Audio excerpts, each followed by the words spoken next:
टाटा, जी हां, रतन टाटा वाला टाटा, और टीसीएस यानी टाटा कंसल्टेंसी सर्विसेज। आपके जहन में जैसे ही टाटा या टीसीएस का ख्याल आता है, आपको फौरन लगता होगा, अरे ये तो सबसे बड़े देशभक्त हैं, ये तो हिंदुस्तान की सबसे प्रतिष्ठित और इज्जतदार कंपनी है, क्योंकि बात रतन टाटा से जुड़ी है।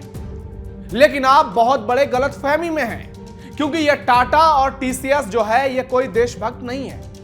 सोशल मीडिया पर लोग कह रहे हैं कि यह देशद्रोही हैं, क्योंकि टीसीएस में हिंदुओं के साथ जानवरों जैसा सलूक हो रहा है।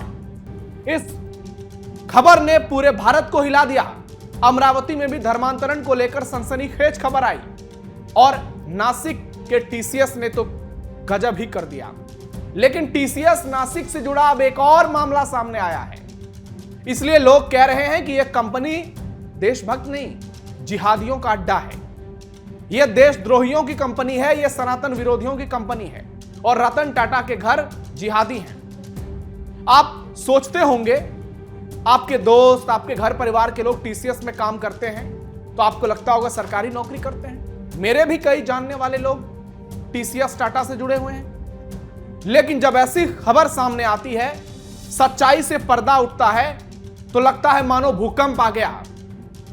और नासिक से जो खबर, जो तस्वीरें, जो सच्चाई सामने आई, उसने पूरे देश को हिलाकर रख दिया, और एक झटके में टीसीएस की पूरी इज्जत ऐसी की तैसी हो गई। अब जांच जारी है, आगे क्या कुछ होगा वो सब हम आपको इस वीडियो में बताएंगे। लेकिन नए मामले ने पूरे देश को पूरी तरह से हिलाकर रख दिया। नमस्कार, टर्निंग पॉइंट देख रहे हैं आप, मैं हूं नवेंदु, और आज के इस वीडियो में आपको बताऊंगा टीसीएस और टाटा में चल रहे इस खतरनाक लव जिहाद के खेल को। आपको बताऊंगा कैसे वहां हिंदुओं के खिलाफ इतनी बड़ी साजिश रची जाती है, जिसे जानकर आपके होश उड़ जाएंगे।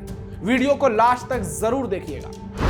रतन टाटा की कंपनी टीसीएस में खुलेआम जिहाद, हिंदुओं के साथ सरेआम जानवरों जैसा सलूक, देश की सबसे प्रतिष्ठित कंपनी या जिहादी अड्डा। टीसीएस जिहादियों के लिए देश भर में फांसी की मांग। देश की जानी मानी IT company Tata consultancy services TCS के नासिक ऑफिस से जुड़ा एक और गंभीर मामला सामने आ गया है, जिसमें एक हिंदू युवक ने अपने ऑफिस के साथियों पर, मुसलमान साथियों पर, धर्मांतरण के लिए मानसिक और भावनात्मक दबाव बनाने के गंभीर आरोप लगाए हैं। ऐसे आरोप हैं कि आपकी रूह कांप जाएगी। मामला सामने आने के बाद सोशल मीडिया पर कुछ तस्वीरें और वीडियो वायरल हो रहे हैं, जिसमें युवक को धार्मिक गतिविधियों से जोड़कर दिखाया गया। पीड़ित का कहना है कि इसे योजनाबद्ध तरीके से मानसिक रूप से परेशान करने के लिए किया गया, धार्मिक दबाव बनाया गया और व्यक्तिगत संकटों का फायदा उठाने की पूरी कोशिश की गई। घटना के खुलासे के बाद पुलिस और जांच एजेंसियां अब उन सोशल मीडिया ग्रुप्स की जांच कर रही हैं, जिसने पीड़ित युवक को इससे जोड़ने का दावा किया है। युवक का साल 2022 में नासिक स्थित टीसीएस यूनिट में नौकरी लगा था। वह जिस टीम में काम करता था, उसमें तौसीफ, अतार, दानिश शेख और कुछ मुसलमान शामिल थे। तौसीफ अतार उस टीम का लीडर था। युवक का आरोप है कि तौसीफ और दानिश न सिर्फ उसे एक्स्ट्रा काम करवाते, बल्कि अपना काम भी उसी पर डाल देते, जिससे उस पर लगातार मानसिक दबाव बना रहता। टीसीएस में धार्मिक पहचान, खान पान, जीवन शैली पर दबाव। पीड़ित युवक के मुताबिक उसका परिवार समर्थ रामदास स्वामी का अनुयायी रहा है, और वो स्वयं गले में रुद्राक्ष की माला पहनता था। यही बात उसके जिहादी साथियों को खटकती थी। तौसीफ और दानिश अक्सर उसके साथ धर्म को लेकर चर्चा करते थे और हिंदू धर्म पर अपमानजनक टिप्पणियां करवाते थे। उससे कहा जाता था कि भगवान जैसा कुछ नहीं है। ऐसी बातें करके उसका विश्वास कमजोर किया जाता था। ऑफिस से देर रात निकलने पर उसे जबरन होटल ले जाया जाता था और मांसाहार खाने के लिए मजबूर किया जाता था। एक बार तो उसे डराते हुए कहा गया कि अगर उसने बात नहीं मानी तो उसका बुरा हाल करेंगे। यह सब उसकी इच्छा के खिलाफ किया गया, जिसके कारण वो अंदर ही अंदर तनाव में जाने लगा। आप सोचिए, देश की सबसे प्रतिष्ठित सो कॉल्ड कंपनी, वहां कितना घटिया खेल खेला जा रहा है। टीसीएस में हिंदुओं, देवी देवताओं का जमकर अपमान। रमजान के मौके पर हिंदू युवक के साथ जबरदस्ती। ऑफिस में एक बार तौसीफ अतार ने भगवान शिव के पुत्र और हनुमान जी को लेकर आपत्तिजनक टिप्पणी की थी। यह सब पीड़ित युवक ने बताया है, अपने मन से कुछ नहीं कह रहा हूं। एनडीटीवी ने बकायदा इस पर एक बड़ी लंबी चौड़ी स्क्रिप्ट लिखी है। पीड़ित का कहना है कि देवी देवताओं के बारे में अपशब्द कहकर उसे नीचा दिखाने की कोशिश की जाती थी, जबकि दूसरी ओर अपने धर्म को श्रेष्ठ बताते हुए उसका नजरिया बदलने का प्रयास किया जाता था।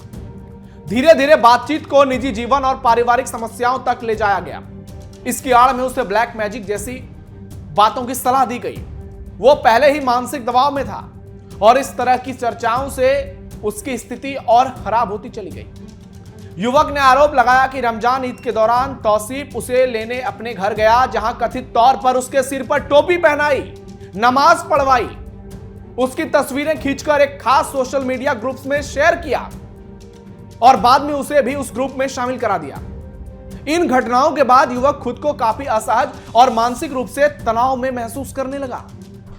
पीड़ित का कहना है कि एक दिन जब वो ऑफिस में अपने डेस्क पर काम कर रहा था, तब तौसीफ, दानिश शेख, शाहरुख शेख और रजा मेमन ने उससे जबरन कलमा पढ़वाया, जो पहलगाम में हुआ था।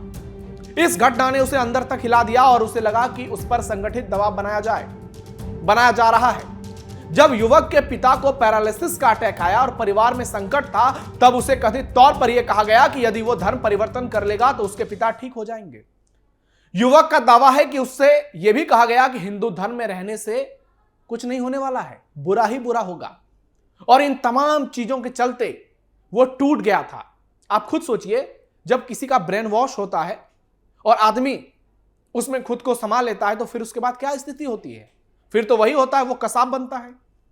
उसको कुछ समझ में ही नहीं आता कि दुनिया क्या है, रिश्ते क्या है, सही गलत में फर्क ही कुछ नहीं पता चलता है। टीसीएस जिहादियों ने कहा, पत्नी को मेरे पास भेज दो। आपको एक और हैरान करने वाली बात बताते हैं जो युवक ने खुद बताई है। बच्चे नहीं होने के मुद्दे को लेकर उसने बहुत बड़ा बयान दिया है। युवक का आरोप है कि उससे कहा गया इन जिहादियों के द्वारा कि दवाइयों से फायदा नहीं हुआ, इसलिए पत्नी को हमारे पास भेज दो।